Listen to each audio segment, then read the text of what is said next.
13 pasahero naman ng bus, sugatan. Bumangga po ito sa isang dump truck dyan sa NLEX eh. Ilan sa kanila nagkaroon daw po ng kasunduan na lamang sa pagitan ng kumpanya ng bus at ng mga pasahero. Jimboy Tihano magbabalita. Jimboy!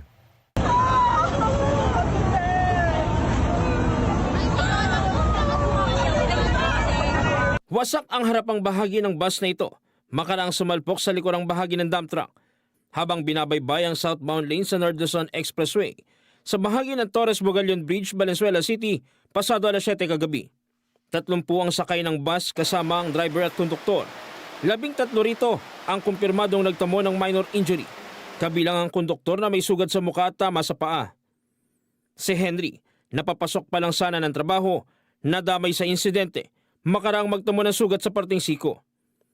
Isang senior citizen na babae rin na 83 taong gulang ang nagtamo ng pinsala sa parting muka. Ayon sa kanyang apo, galing silang Bulacan at pauwi na ng Caloocan. Nagtamo rin siya ng galos sa kamay at paa. Naging pahirapan anya ang paglabas nila sa loob ng bus. Sinapak po nila yung bintana, tsaka po sila nagsibabaan. Kaya ayun po, nagtakbo na po sila, bumaba na sila ng bus. As po yung mga naipit po, tumatagal pa po bago makalabas. Sa inisyal na investigasyon ng PNP, galing Angat Bulacan ang bus na biyaheng monumento.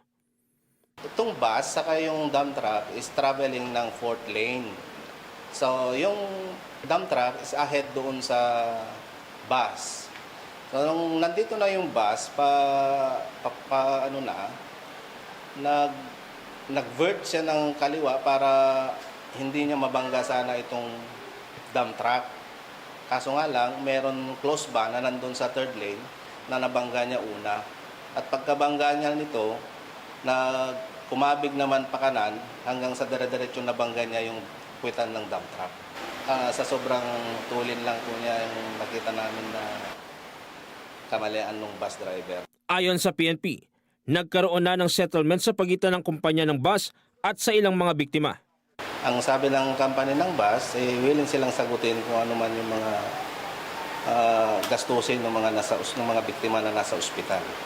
Paalala lang po sa lahat ng mga bumabiyahe, mga driver dyan, kung sa tingin ninyo hindi nyo pa kaya o inaantok kayo o pagod kayo sa biyahe, kailangan magpahinga muna. Huwag kayong dire-diretso para makaiwas tayo sa aksidente. Jim Tihano, para sa 100% balita.